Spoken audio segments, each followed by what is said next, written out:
J.J. Thomson's experiments with the discharge tube with different gases filled in it, one at a time, led to the conclusion that all the elements contain negatively charged particles, which were later called electrons. Since the atom is electrically neutral, it was proposed that the atom must also contain positively charged particles in it, such that the total negative charge in the atom is equal to the positive charge in it. Based on these assumptions, J.J. Thomson proposed the plum pudding model of the atom. In this model, he proposed that the total positive charge in the atom is spread throughout its volume, and the negatively charged electrons are distributed in this volume like seeds in a watermelon. But subsequently, an experiment proposed by Ernst Rutherford and carried out by his students Hans Geiger and Ernst Marsden to understand the structure of the atom proved that the plum pudding model of the atom was not in agreement with the results of the experiment. Rutherford proposed that the scattering of the alpha particles from atoms of an element would be helpful in understanding the structure of the atom. Let us now study and understand the Rutherford's alpha particle scattering experiment, which led to Rutherford's nuclear model of the atom. The experimental setup consisted of a source of alpha particles, like bismuth-214, placed in a cavity in a lead block, and the arrangement was made to obtain a narrow beam of alpha particles by passing them through space between lead bricks. Here, we should remember that the alpha particles were actually helium nuclei. As we know, the charge of the alpha particle is 2 times the charge of the proton, and its mass is 4 units. The narrow beam of alpha particles so obtained was allowed to fall on thin gold foil of thickness around 2.1 into 10 to the power minus 7 meter, that is 0.21 micrometer. The scattered alpha particles were made incident on a zinc sulfide screen. The zinc sulfide screen being a fluorescent screen, the alpha particles upon striking the screen caused scintillations leading to the detection of their presence. The scintillations were observed through a microscope. This entire arrangement was enclosed in a vacuum chamber to avoid stray particles, if any, entering the experimental area. It was observed experimentally that most of the particles passed off straight through the gold foil without any deviation in their path. A few of them suffered minor deviations, and very few of them suffered large deviations. These deviated particles were studied as a function of the angle of scattering. Angle of scattering is defined as the angle between the path of incident particle on the gold foil and the path of the scattered particle away from the gold foil. A graph was plotted between the number of scattered particles detected on the y-axis and the scattering angle on the x-axis.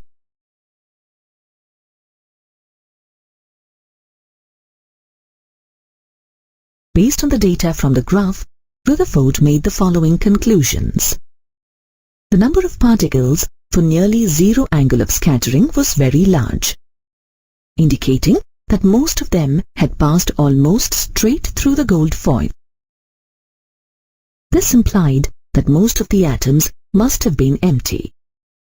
Out of all the incident alpha particles, only about 0.14% of the particles scattered by more than 1 degree. This was due to the fact that these particles passed close to the central part of the atom, which must have been positively charged. And 1 in 8,000, that is about 0.0125% of the incident alpha particles scattered by more than 90 degrees, that is, they scattered backwards. For this to have happened, such alpha particles must have experienced a large repulsive force. This would be possible only if most of the atom was empty and its entire positive charge was concentrated tightly at the central part called the nucleus. In such a case, the alpha particles which moved very close to the central part would experience large repulsive forces and suffer deflections greater than 90 degrees. Based on these assumptions, Rutherford proposed the atomic model, henceforth called the Rutherford's nuclear model of atom. The entire positive charge and most of the mass of the atom is concentrated at the center of the atom, called the nucleus. He also proposed that the electrons revolved around the nucleus in orbits, just like planets revolving around the sun. Hence, the Rutherford's atomic model is also known as the planetary model of the atom. Based on Rutherford's experiments, the size of the nucleus was estimated to be around 10 to the power minus 15 meter to 10 to the power minus 14 meter. According to the kinetic theory of gases, we know that the size of atom is about 10 to the power minus 10 meter. So, the atom is about 10,000 to 100,000 times larger than its nucleus. Now, by using Rutherford's nuclear model of the atom, we can explain the scattering of alpha particles from the gold foil. As the gold foil is very thin, it can be assumed that the alpha particle undergoes one scattering due to the gold nucleus. So, to calculate the trajectory of an alpha particle, it is enough to consider the scattering of an alpha particle by a single gold nucleus. The atomic number of gold is 79. That is, the nucleus of gold contains 79 protons. Therefore, the charge on the gold nucleus is equal to 79e, where E is assumed to be the charge on each proton. Hence, the gold nucleus is approximately 50 times heavier than the alpha particle. Hence, it can be assumed that the gold nucleus remains stationary during the scattering process. Now, according to Coulomb's inverse square law of electrostatics, the magnitude of the repulsive force between the alpha particle and the gold nucleus F is equal to 1 by 4 pi epsilon naught into 2e into Ze by r square, where r is the distance between the alpha particle and the nucleus of the gold atom. This force acts along the line joining the alpha particle and the nucleus of the gold atom. The direction of this force and its magnitude continuously changes as the alpha particle approaches or recedes from the nucleus. The path of the alpha particle depends on the impact parameter b for the scattering, which is defined as the perpendicular distance between the direction of the initial velocity of the alpha particle and the nucleus of the gold atom. The alpha particles have a range of impact parameters. So the alpha particles are scattered in different directions. If the impact parameter is large, the alpha particles pass without deviation. That is, the scattering angle is approximately 0 degrees.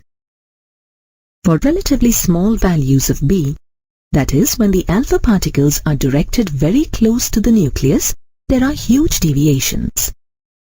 If the alpha particles are directed in the same line as of the gold nucleus, then they undergo a head-on collision, in which case the impact parameter is the least and hence the scattering angle is approximately 180 degrees.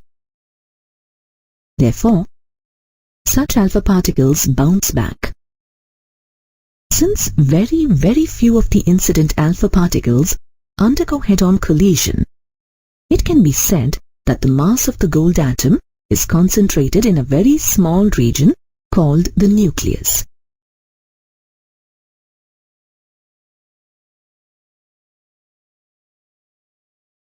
According to the Rutherford model of the atom is electrically neutral. It was proposed by the Rutherford model of the atom that the centripetal force Fc on the revolving electrons was provided by the Coulomb force Fe of attraction between the electron and the nucleus to keep them in their orbits. Let us apply this concept to the case of a hydrogen atom. A hydrogen atom consists of one electron revolving around its nucleus, which is actually the proton. For the electron revolving with speed v, the centripetal force Fc is equal to mv square by r. The electrostatic force of attraction Fe between the electron and the proton in the nucleus of the hydrogen atom, separated by a distance r, is given by Fe is equal to 1 by 4 pi epsilon naught into E square by r square.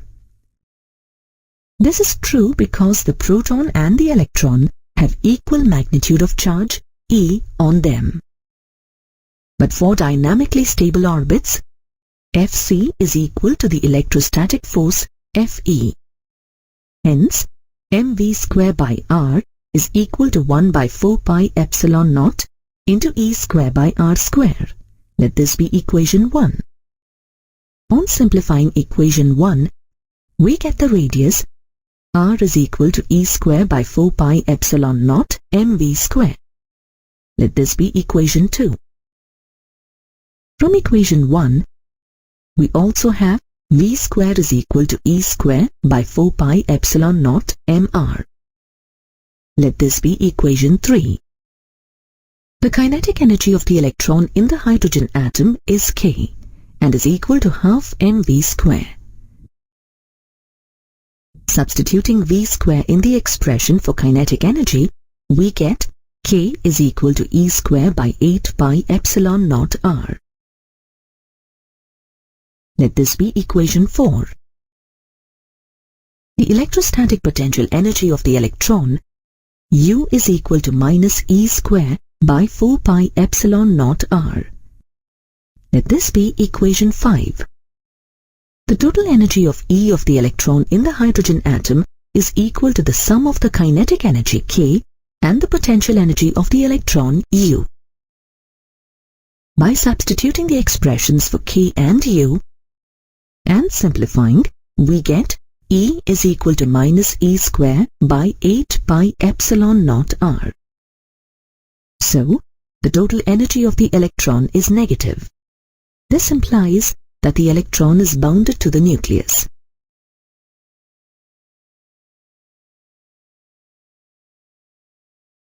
When a metallic body is heated, it emits electromagnetic radiation. The radiation may consist of different wavelengths. The electromagnetic radiation may consist of different components having different wavelengths. For example, when the filament of an electric bulb is heated, it emits white light consisting of radiations in the visible range. When this white light is passed through a prism, we obtain a continuous spectrum consisting of all the wavelengths in the spectrum. The spectrum appears as bright lines where one color gradually merges into the other, without a clear demarcation between the adjacent colors. Similarly, when hydrogen gas, which is enclosed in a sealed tube, is heated to high temperatures, it emits radiation. When this radiation is passed through a prism, we obtain the hydrogen spectrum. This spectrum is not a continuous spectrum. It consists of some sharply defined discrete wavelengths. For example, the spectrum consists of light of wavelengths 6563 angstrom and 4861 angstrom in the visible region. A hydrogen sample also emits radiation with wavelengths greater than those in the visible region. Thus, the spectrum emitted by the hydrogen atom is a discontinuous emission line spectrum as it contains only specific wavelengths of light. When an atomic gas or vapor is excited at a low pressure, by passing electric current through it, it emits radiations containing certain specific wavelengths only. Such a spectrum is called the discontinuous emission line spectrum. The line spectrum is characteristic of the element emitting it. This means that no two elements can give the same line spectrum. Hence, it is also called as the fingerprint spectrum. An emission line spectrum consists of bright lines on a dark background. Now let us again look at the hydrogen spectrum, which was discussed earlier. In the spectrum emitted by the hydrogen atom, the spectral lines can be grouped in separate series. In each series, we observe that separation between successive wavelengths decreases as we go from the higher wavelengths towards the lower wavelengths. Each such set is called a spectral series. An important point to remember is that the wavelengths in each series approach a limiting value known as the series limit. Johann Jacob Balmer was the first to observe such a spectral series. Hence it was named as the Balmer series.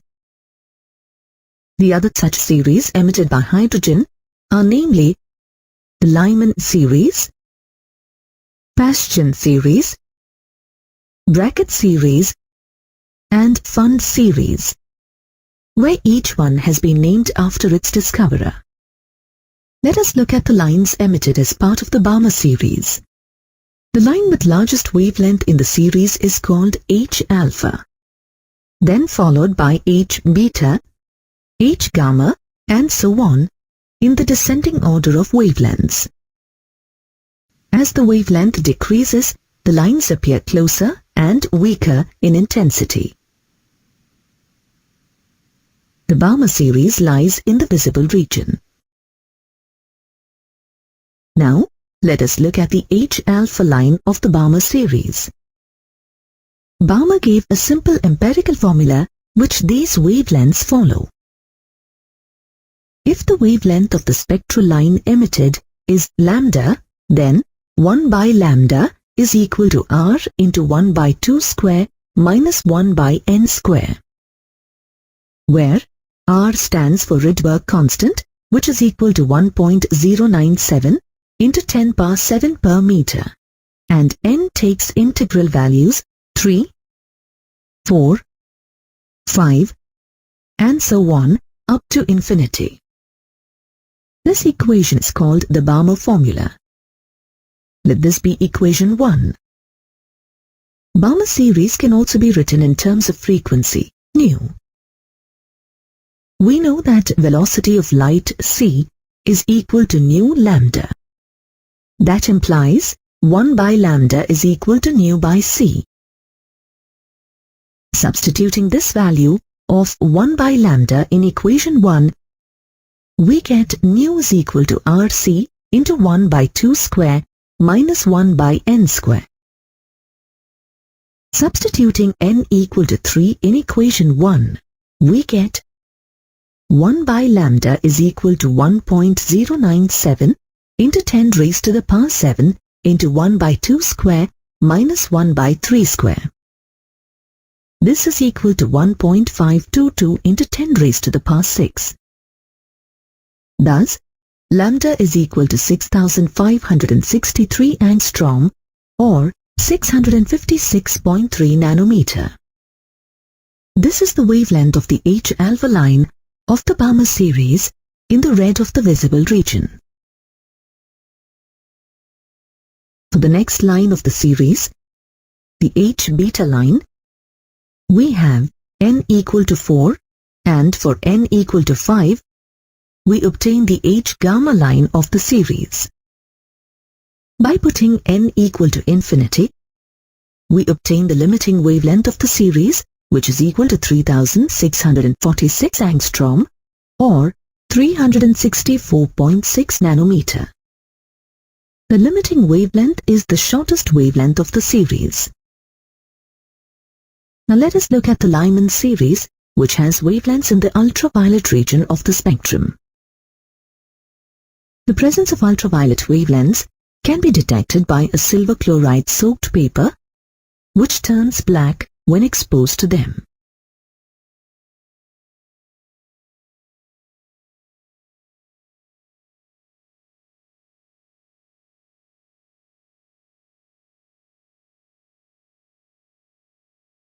The empirical formula for the Lyman series is 1 by lambda is equal to r into 1 by 1 square minus 1 by n square. Here, n is equal to 2, 3, 4, and so on, up to infinity. Let this be equation number 2. Now let us look at the Paschen series. The Paschen series has spectral lines which lie in the infrared region. The formula for the Paschen series is 1 by lambda is equal to r into 1 by 3 square minus 1 by n square. Here, n is equal to 4, 5, 6, and so on, up to infinity. Let this be equation 3. The bracket series has spectral lines which lie in infrared region. The formula for the bracket series is 1 by lambda is equal to r into 1 by 4 square minus 1 by n square. Here, n is equal to 5, 6, 7, and so on, up to infinity. Let this be equation 4. The Fun series has spectral lines which lie in infrared region. The formula for the Fun series is 1 by lambda is equal to r into 1 by 5 square minus 1 by n square. Here, n is equal to 6, 7, 8, and so on, up to infinity. Let this be equation 5. Spectra of only few elements like hydrogen, singly ionized helium, doubly ionized lithium, etc. can be represented by the simple formulae like equation 1, 2, 3, 4, and 5. Still, these equations are very important as they give the wavelengths that a hydrogen atom radiates or absorbs. When white light passes through a gas and the transmitted light is analyzed, we get a spectrum called absorption spectrum. The absorption spectrum consists of dark lines corresponding to the wavelengths which were formed in the emission spectrum of the same gas. An element can absorb those wavelengths which it can emit. The absorption spectra of elements consists of dark lines against a bright background. Rutherford's nuclear model of the atom postulates that electrons revolve around the nucleus, which contains the total positive charge of the atom. However, it could not explain certain other facts. Let us now look into the drawbacks of Rutherford's atomic model. It assumes that the system of electrons revolving around the nucleus is similar to that of our planetary system. As the gravitational force holds the planetary system together, the electrons around the nucleus are held by electrostatic force in an atom, which is given by Coulomb's law. The electrostatic force between the electron and the nucleus acts as the centripetal force on the electron, because of which the electron gains centripetal acceleration.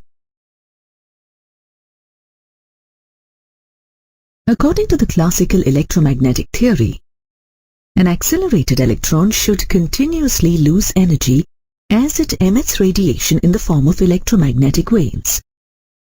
As a result, the electron would spiral inward and eventually fall into the nucleus, and thus make the atom unstable. Also, the classical electromagnetic theory states that the frequency of electromagnetic waves emitted by the revolving electrons is equal to the frequency of its revolution. As an electron spirals inward, its angular velocity and frequency changes continuously, which consequently changes the frequency of the emitted radiation to form continuous spectra. But experimentally, a line spectrum is observed.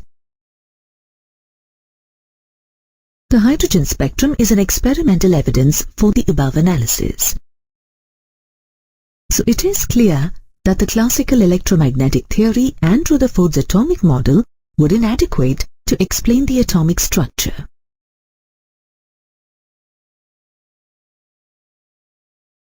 In order to overcome these limitations, in 1913, Niels Bohr gave his postulates based on quantum theory of radiation.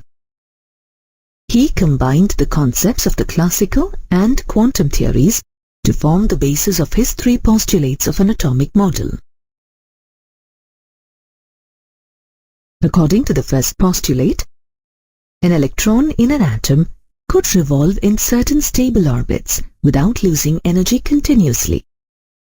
This means each atom exists in a definite stable state, and each existing state has a definite total energy. These are called the stationary states of the atom. Therefore, as long as the electron occupies these stable states, there is no loss of energy in the electron.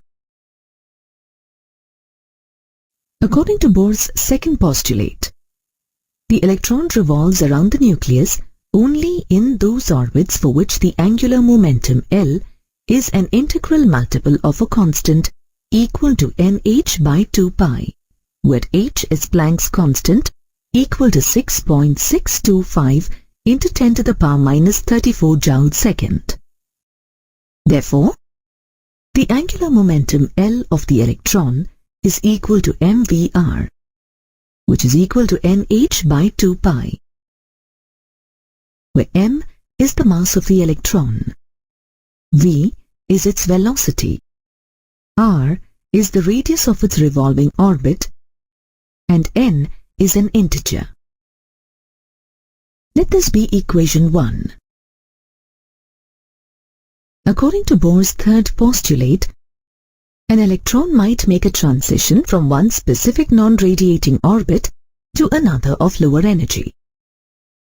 When it does so, a photon is emitted having energy equal to that of the energy difference between the initial and final states. Then, the frequency nu of the emitted photon is given by the relation h nu is equal to EI minus EF. Here, EI is the initial state energy and EF is the final state energy of the electron. Let this be equation 2. Let us now derive the expression for the radius and energy of the hydrogen atom. From equation 1, we can write mvnRn is equal to nh by 2 pi. Here, n is an integer, Rn is the radius of nth possible orbit, and Vn is the velocity of the electron in the nth orbit. Let this be equation 3. The allowed orbits are numbered 1, 2, 3, and so on, according to the values of n, which is called the principal quantum number of the orbit. We have learned that the relation between the radius r of the electron orbit and its corresponding velocity v is given by Rn is equal to E square by 4 pi epsilon naught mvn square. Let this be equation 4. Substituting the value of Rn in equation 3 and simplifying,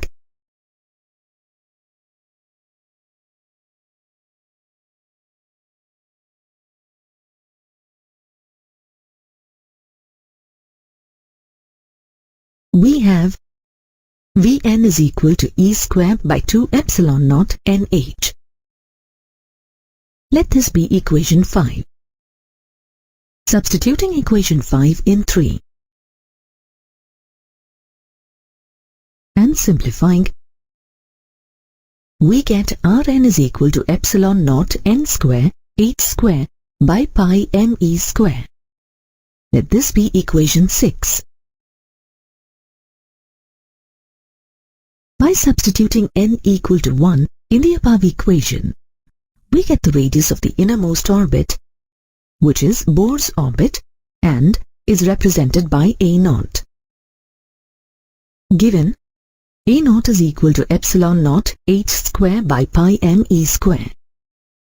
Substituting the value of Planck's constant h, epsilon naught, and the magnitude of the charge of the electron E, and simplifying,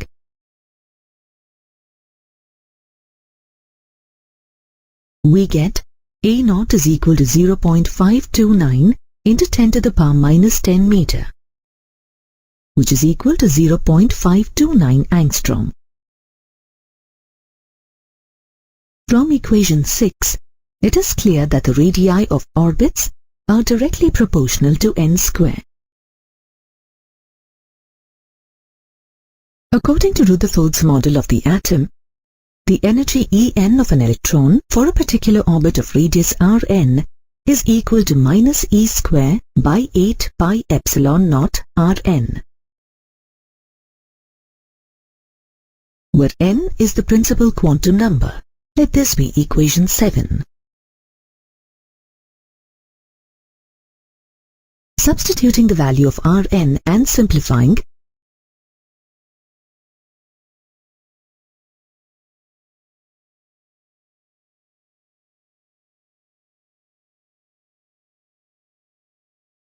we get En is equal to minus me to the power 4 by 8 n square h square epsilon naught square. Let this be equation 8.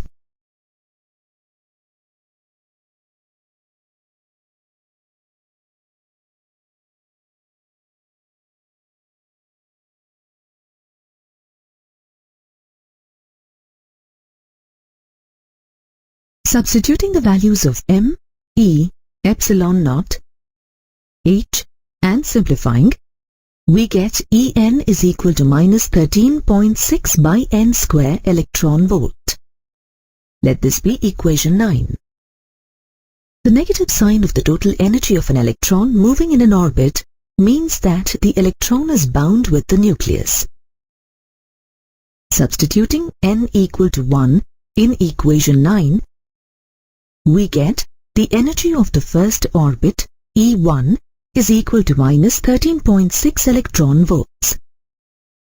This is the lowest energy state of the atom and is called the ground state. Thus, the minimum energy required to remove the electron from the ground state is 13.6 electron volts. This is called the ionization energy of hydrogen atom. When an electron gains enough energy to go to higher orbits, the atom is said to be in an excited state. By substituting n is equal to 2 in equation 9, we get the energy of the second orbit, E2, as minus 3.4 electron volts. Similarly, by substituting n is equal to 3 in the expression for En, we get the energy of the third orbit, E3, as minus 1.51 electron volts.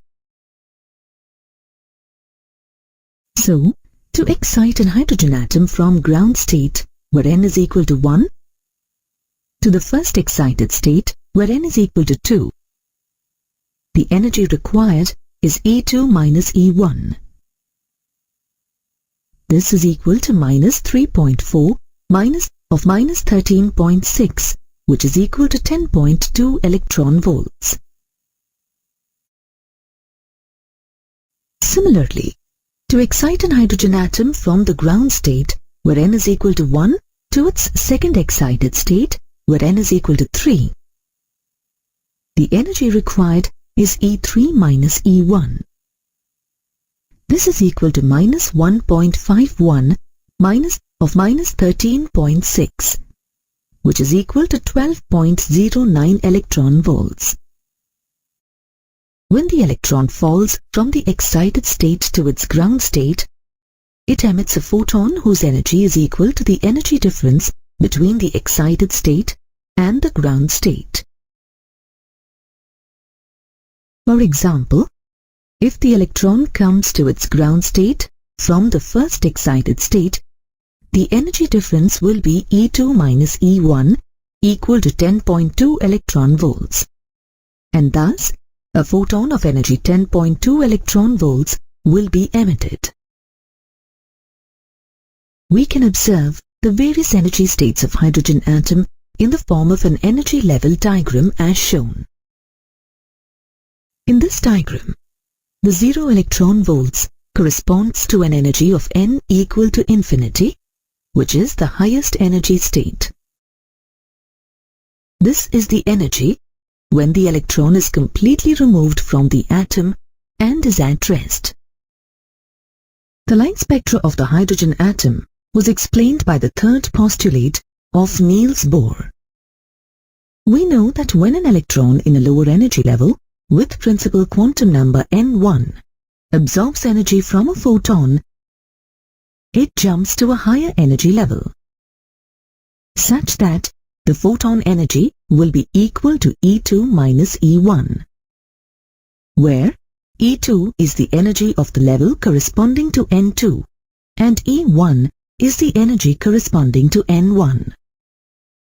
Similarly, when an atom jumps from a higher energy level, E2, to a lower energy level with energy E1, a photon is released with the frequency nu, such that h nu is equal to E2 minus E1. Let this be equation 1.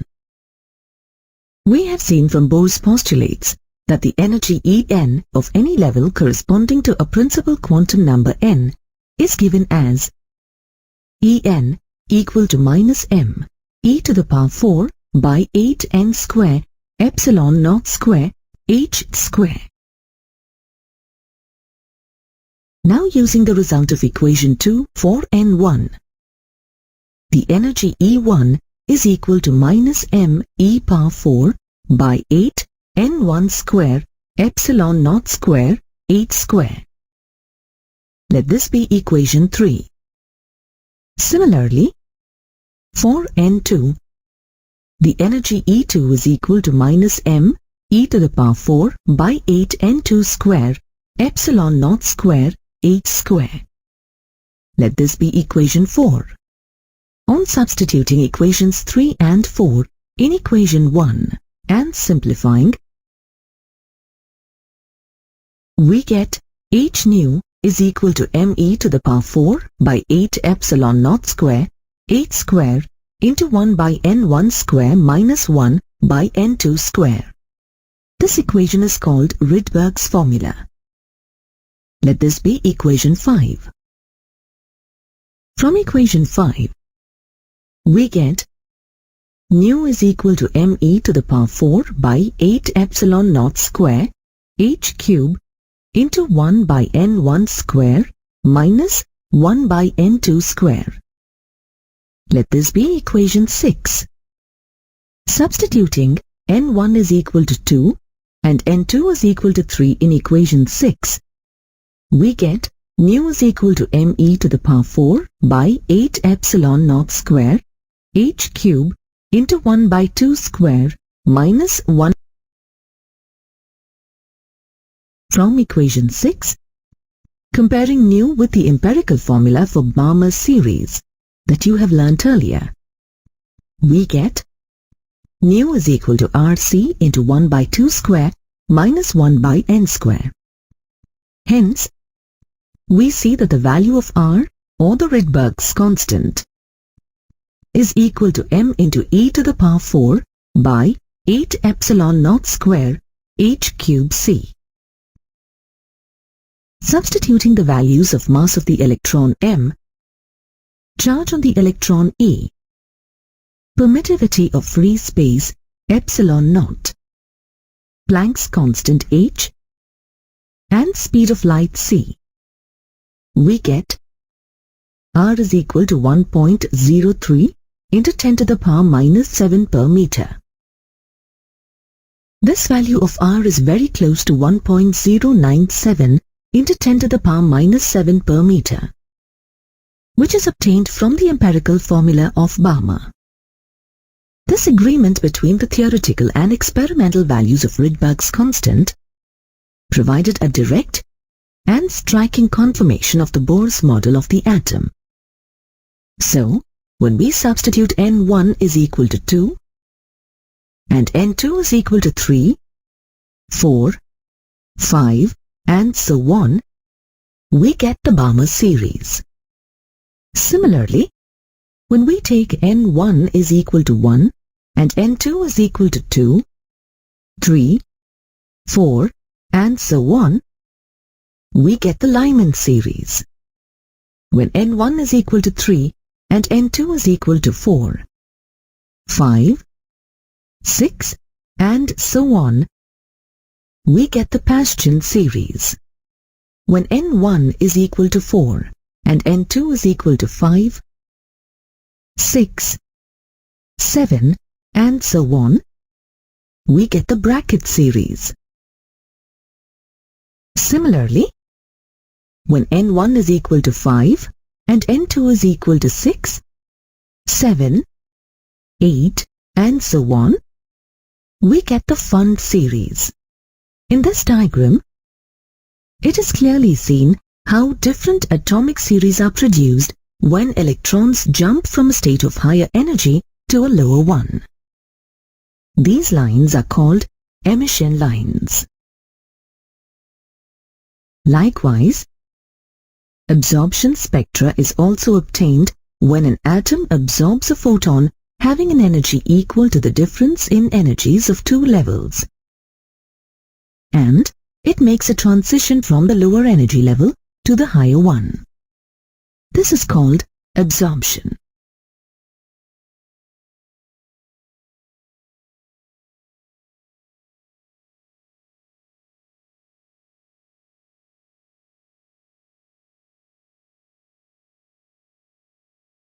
Thus, if photons having a continuous range of frequencies pass through a rarefied gas and then are analyzed with the spectrometer, a series of dark spectral absorption lines appear in the continuous spectrum.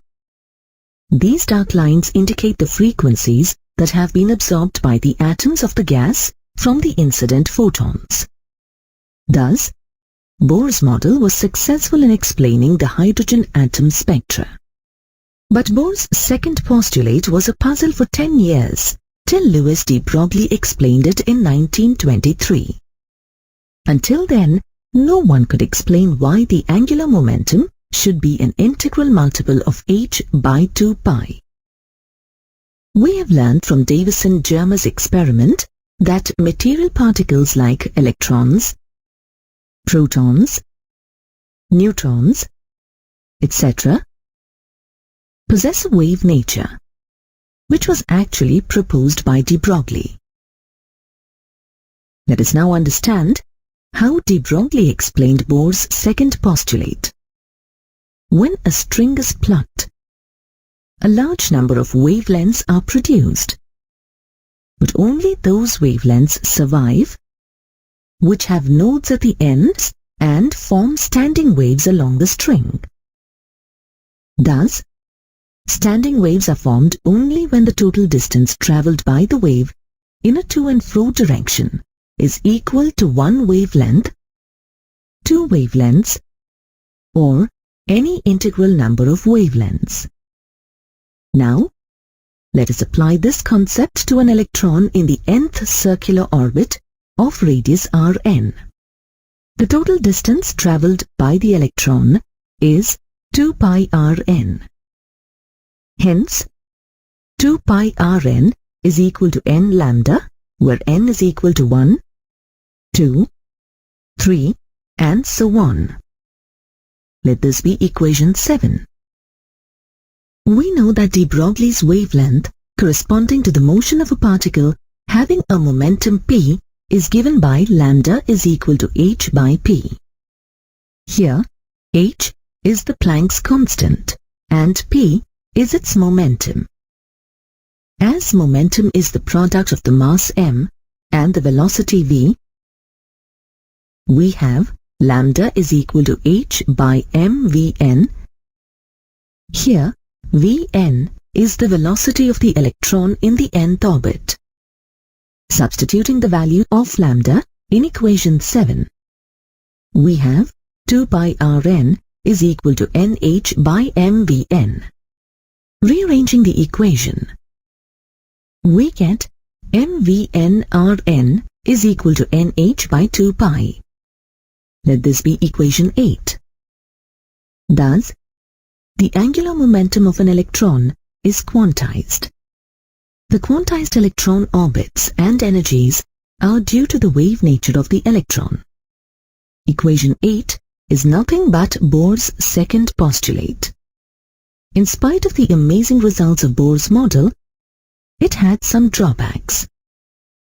Bohr's model could be applied only to hydrogen-like atoms. That is, the atoms having only one electron, like singly ionized helium, doubly ionized lithium, etc. It could not explain the spectrum of atoms with more than one electron. Bohr's model included only the electric force between the electron and nucleus, but it did not take into consideration the electric forces between electrons in multi-electron atoms. Though the frequency of spectral lines was correctly predicted by Bohr's model, some frequencies are relatively more intense than the others. Bohr's model could not explain this fact. Thus, the atomic model of multi-electron atoms can be better understood by applying a new theory called the quantum theory.